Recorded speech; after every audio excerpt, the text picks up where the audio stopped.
A casa suja, com móveis jogados e fezes de animais espalhadas pelos cômodos, é a última residência onde a família Andrade morou. No imóvel, que fica no bairro Platina, em Ituiutaba, 11 cães foram resgatados hoje. Os animais estavam trancados desde a semana passada, quando a família Andrade foi presa por ter cometido 3 assassinatos.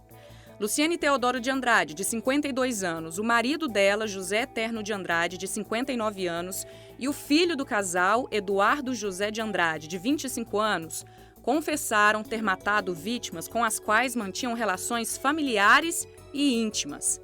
Os crimes com requinte de crueldade aconteceram em Prata, cidade mineira, e em Goiânia, capital de Goiás.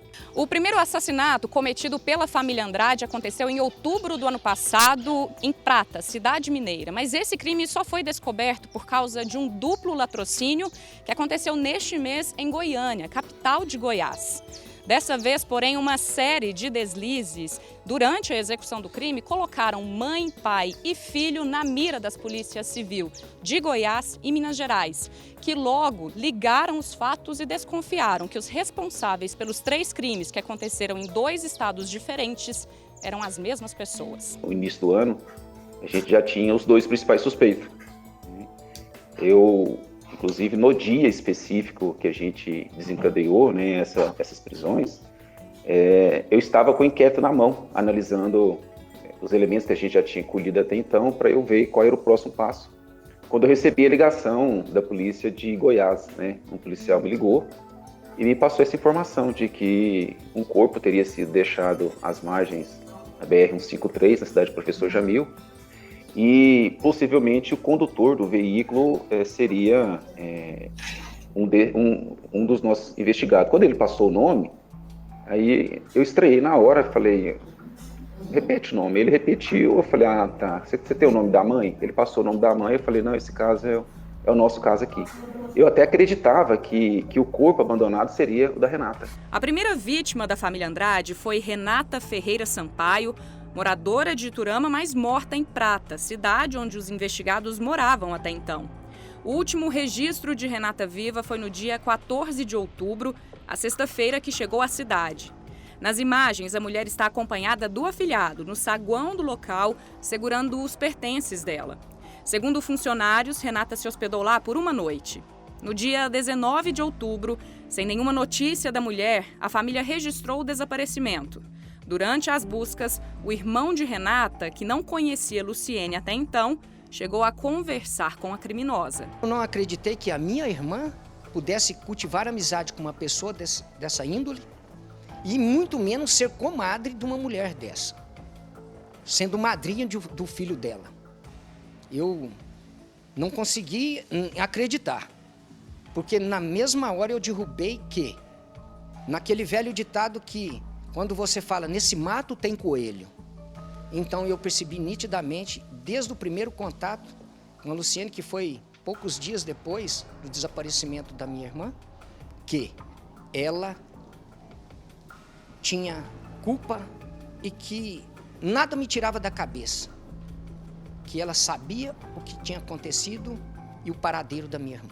À época, a única informação dada por Luciene à polícia era de que ela e a comadre tinham discutido e depois Renata decidiu ir embora da casa. Após a prisão, a revelação da confissão. Eduardo, afilhado de Renata, disse que durante uma discussão entre a madrinha e a mãe, Luciene, ele esganou a vítima até a morte. Mas para os familiares e para a investigação da Polícia Civil, a visita de Renata a Luciene foi, na verdade, uma emboscada e a morte dela, a conclusão de um crime que foi friamente calculado. Eu acredito que, e aí eu preciso demonstrar isso nos autos, é que ele já estava com essa ideia de pegar a Renata, levar para casa e provavelmente matá-la para pegar o dinheiro dela. O dinheiro, o benefício, né? Porque aparentemente seria somente homicídio, um evento, não, mas analisando o que aconteceu, né, observando esse evento em Goiás, então parece-me que essa era a empreitada deles, né? Selecionar as vítimas e aí praticar o crime. Dinheiro. Foi essa também a motivação para o duplo latrocínio cometido pelos investigados em Goiânia. Os crimes teriam sido planejados enquanto os Andrades tentavam se esquivar das investigações do desaparecimento de Renata. Os alvos da vez foram Sebastiana Aparecida Barbosa, de 85 anos, tia de Luciene, e Carlos Alberto Barbosa, de 63 anos, filho da Sebastiana e primo de Luciene.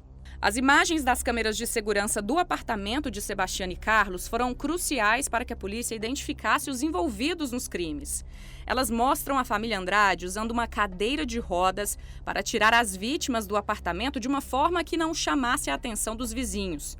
Durante 10 dias, as vítimas foram dopadas com altas quantidades de remédio, para que elas passassem as senhas bancárias aos criminosos. A família Andrade foi a Goiânia com o pretexto de visitar os parentes. Durante 10 dias, eles doparam e ameaçaram as vítimas, mas como não conseguiram roubar alta quantia em dinheiro, saíram pegando tudo que viam pela frente, como joias e até o carro das vítimas. O Carlos Alberto chegou a ser levado para Ituiutaba, onde continuou recebendo altas doses de medicamento até não resistir e morrer. Já a mãe dele, a dona Sebastiana, continuou em Goiânia e morreu dias depois.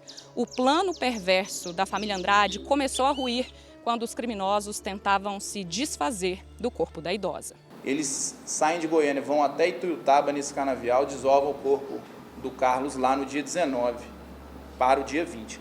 Retornam para casa, continuam com essa idosa refém, continuam aterrorizando ela e só no dia 26 que ela vem a morrer. A ideia, tudo que a gente coletou, fica muito claro que eles não tinham nenhuma intenção de desovar o corpo da senhora ali na cidade, na BR-153, na altura de Professor Jamil.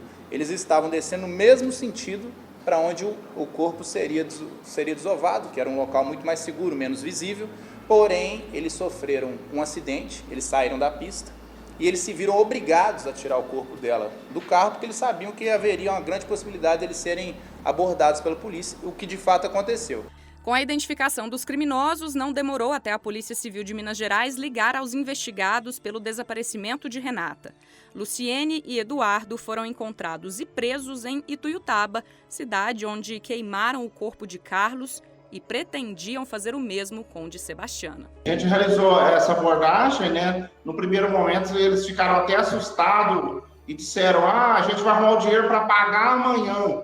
Mas posteriormente a gente descobriu que se tratava, ela estava imaginando que seria cobradores de agiotas da cidade. Né? Aí a gente relatou no primeiro momento que a gente estava no local para verificar uma denúncia de maus tratos de animais, até que a gente conseguiu confirmação da vítima, né, lá no estado de Goiás. Aí foi onde a gente relatou o ocorrido, que eles haviam abandonado o corpo lá do Professor Jamil. E durante as buscas ali na bolsa, no veículo que foi encontrado, a gente encontrou todos os documentos pessoais, cartões bancários, tanto da vítima Sebastiana como do Carlos Alberto. Ao juntar a maioria das peças desse quebra-cabeça chocante, a prioridade da Polícia Civil agora é encontrar o corpo de Renata. Ao relatar friamente os detalhes cruéis, Eduardo revelou que esquartejou o corpo da madrinha e jogou as partes entre as cidades de Iturama e Campina Verde. Tinha hora que ele mudava muito de humor, assim, né? Então, assim, às vezes ele demonstrava arrependimento, às vezes não, né? Mas ele foi bem, assim, ele queria contribuir. A todo momento ele... Não, sempre que a gente perguntava, ele ia apontando, ia falando, ajudou, ele explicou certinho onde estava o corpo em Ituiutaba, deu os detalhes. A gente está programando para amanhã ou depois a gente iniciar essas buscas aí com o apoio de outros órgãos de segurança aí, Corpo de Bombeiros, mais pessoal, para que a gente possa encontrar aí os restos mortais e dar à família aí uma condição de que possa fazer um enterro digno aí do seu ente querido. Família que substituiu a agonia da busca pela dor das duras revelações. Uma história de detalhes macabros com um fim trágico para as famílias de assassinos e vítimas que, antes de estarem ligadas pelo crime, mantinham laços estreitos de amizade. Eu não desejo para ninguém, né, para nenhuma família a dor em que a nossa família está passando nesse momento, que nós estamos passando, né? Talvez por um vacilo, não, por essa questão do individualismo, não necessariamente, porque a Renata, ela não era totalmente isolada, ela era sempre acompanhada de perto, né? E quero dizer também que às vezes aquela pessoa que tem a índole má, ela está dentro da sua residência, da sua casa, e você ainda não descobriu e não percebeu.